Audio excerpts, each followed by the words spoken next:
శక్తిని మించి పనిచేశారు. అది నాకు ఖచ్చితంగా తెలుసు. అయినా కూడా నేను స్వల్ప మెజార్టీతో ఓడిపోయాను. నేను ఓడిపోయిన రోజు నేను అనుకున్న విషయం, నాలో ఏదో తప్పు ఉంది, నా తప్పు వల్లనే నేను ఓడిపోయాను అనేది డిసైడ్ చేసుకున్నా.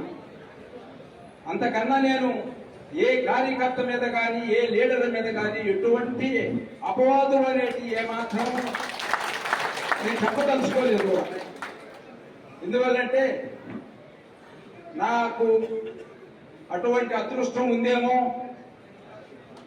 నాలో ఎన్నో తప్పులు ఉన్నాయేమో అనే పద్ధతిలోనే అనుకున్నాను. కానీ ఆ క్షణంలోనే నేనేం దాని గురించి కూడా బాధపడను. ఈ గెలుపు ఓటములు అనేటివి సర్వసాధారణం. అయితే మనకు అపోజిషన్లో తెలుగుదేశం అనే పార్టీ గెలిచిన తర్వాత ఇటువంటి దాడులు చేయటం అనేది చాలా అన్యాయం. అదే వైఎస్ఆర్ కాంగ్రెస్ పార్టీ గెలిచినప్పుడు ఇటువంటి ఏ మాత్రం కూడా చేయలేదు అనేది నేను అనుకుంటున్నాను. ఈరోజు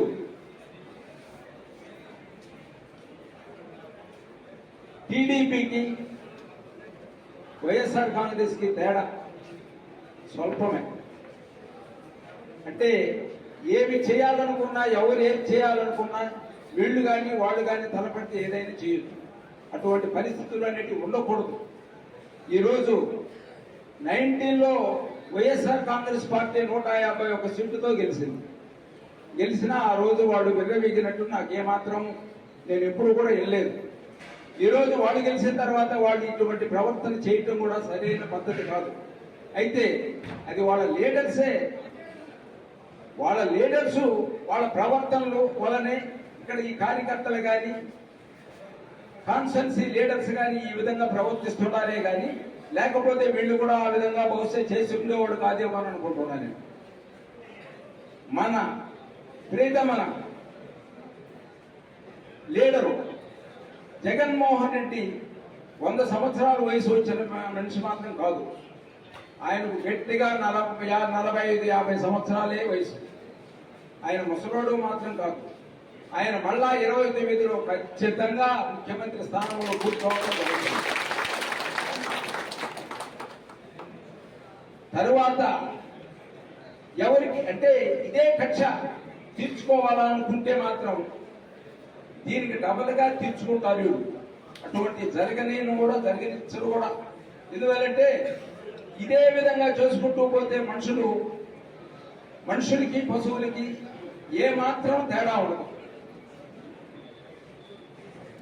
ఇప్పుడు అదే కాకుండా మేము ఈ గొడవలు ఇవన్నీ గమనించి మేము 7 మంది ఎక్స్లు ఒకటి అనుకున్నాం. ప్రతి కాన్స్టిట్యున్సీలో మన కార్యకర్తలను కానీ మన లీడర్స్ని కానీ వాళ్ళకు ఒక ధైర్యాన్ని ఇవ్వాలా అంటే మనం ఒక్కొక్క మీటింగ్, ఒక్కొక్క మండలం, ఒక్కొక్క కాన్స్టిట్యున్సీలో ప్రతి నెల ఒక మీటింగ్ పెట్టుకున్నాం. ఏది చిన్న పొరపాటు జరిగినా సరే 7 ఎక్స్లు అందరూ వస్తారు. వచ్చి ఎవరికి ఏ ట్రీట్మెంట్ ఇవ్వాలో ఆ ట్రీట్మెంట్ ఇస్తాం మనం. అంతేగాని ఎవరికి భయపడబడలేదు. జగన్మోహన్ రెడ్డి ప్రతి ఒక్కరికి పథకాలు ఇచ్చాడు. ఆయన అనుకున్నది మధ్యవర్తుల ద్వారా పోయిన తర్వాత ప్రజలకి వాళ్ళకి రావాల్సిన వాళ్ళకి ఏదన్నా తగ్గుతుందేమో అనే ఉద్దేశంతో ఇచ్చుంటాడేమో. కానీ అంతకన్నా ఆయన నేను బటన్ నొక్కుతున్నాను చేరుతుంది వాళ్ళకి డైరెక్ట్ గా, కాబట్టి మధ్యలో ఎక్కడ ఏమీ రూపాయి కూడా మిస్ కాకుండా చేరిపోతున్నది అని అనుకున్నాడు. ఆ పద్ధతిలోనే ఈ పథకాలని పెట్టడం జరిగింది. అయినా కూడా ఈ పథకాలు పెట్టాడు. కానీ ఆయన చెప్పిన మాటల్లో కొంచెం చిన్న తేడాలు ఉండిన దాని వల్ల అది ప్రతి ఒక్కళ్ళు ఈ ఓసీలు వేరే విధమైన అర్థాలతోటి ఈరోజు ఆయనకు వ్యతిరేక తీర్పు ఇవ్వడం జరిగింది.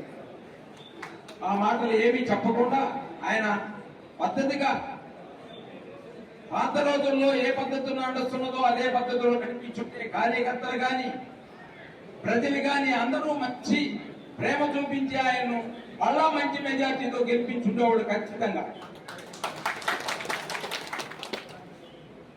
అది నేను అనుకోవటం పొరపాటేమో నేను అనుకుంటున్నాను. సరే, అయినా కూడా జగన్మోహన్ రెడ్డి 50 సంవత్సరాలు వయసు ఉండే వ్యక్తి.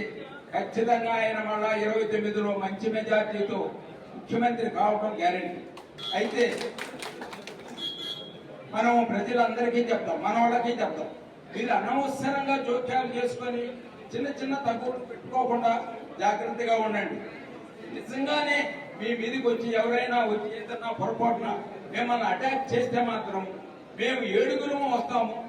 7 మండలం కాన్స్టిట్యున్సీలో ఉండే ప్రతి లీడర్ని, ప్రతి మనిషిని అందరినీ తోడు చేసుకొని అందరం అటాక్ చేద్దాం. ఎవరిని కూడా వదిలే క్వశ్చనే లేదు. వాళ్ళు మంచిగా ఉండాలా, మనము మంచిగా ఉండాలి. అంతేగాని ఏదో పవర్ ఉండాలని ఏదో చేద్దాము అని అనుకోవడం అనేది చాలా మూర్ఖత్వం. అది అటువంటి మూర్ఖత్వానికి పోకుండా ప్రతి ఒక్కళ్ళు ప్రజలు వాళ్ళే తెలుసుకోవాలి. తెలుసుకొని మనం ఈ పని చేయడం కరెక్ట్ కాదు. వాడు చేసే పనికి చంద్రబాబు నాయుడు వచ్చేమి వీళ్ళకి గోల్డ్ మెడల్ ఇవ్వరు. వీళ్ళు చేతకాంతనంతో పనులు చేసుకుంటున్నారు. ఇదే మనుషులు రేపు 29లో దానికన్నా వడ్డీతో సహా వీళ్ళు తెచ్చుకోవడం గ్యారెంటీ. అటువంటి పరిస్థితులు లేకుండా వీళ్ళు ఉన్నంత వరకు మనమే తగ్గడం అంటే వాడికి దాసోహం అవుతామని కాదు. అనవసరమైన తలదొచ్చకుండా మంచి మనసుతోటి, మంచితనంతో అందరం ఈ తలలో నియోజకవర్గంలో అయితే తెలుగుదేశం కార్యకర్తలు ఎంత కసిగా చేశారో వైసీపీ కార్యకర్తలు కూడా ఒక్కోళ్ళకి వచ్చినందరూ కూడా అంతే కసిగా చేశారు. ఎక్కడ కూడా మన కోసం పోరాడే వ్యక్తి, మన గ్రామాల కోసం రేపు అభివృద్ధికి పాటుపడతాడు, ఆయన మనం గెలిపించుకుంటే అనే కసితోనే ఎన్నికలు చేశారు తప్పితే ఆయన మోసం చేయాలని ఎవరు అనుకోలేదు. కాకపోతే వైఎస్ఆర్సీపీ చాలా బలంగా ఉంది అని అనుకుంటున్నా కదా. మా పంచాయతీలో, మా మండలంలో 2 గ్రూపులు లేవు. వైసీపీ అన్న వాళ్ళు ఎవరైనా మగతనం ఉన్న మగాడు ఎవరైనా ఉంటే చేయగల 2 గ్రూపులు లేవు.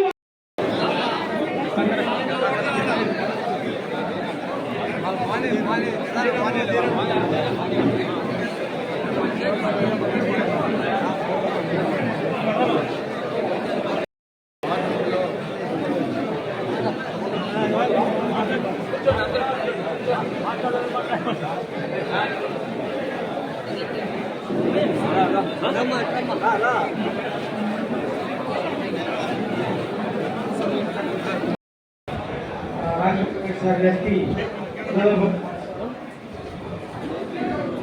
మన అన్నగారు సీతారాంపూర్ నాయకులు ఉన్నారు, క్షమించాలి. మరిన్ని వీడియోస్ కోసం ఛానల్ ని సబ్స్క్రైబ్ చేయండి. లేటెస్ట్ అప్డేట్స్ కోసం వాట్సాప్ ఛానల్ ని ఫాలో చేయండి. అండ్ లింక్ డిస్క్రిప్షన్ లో ఉంది.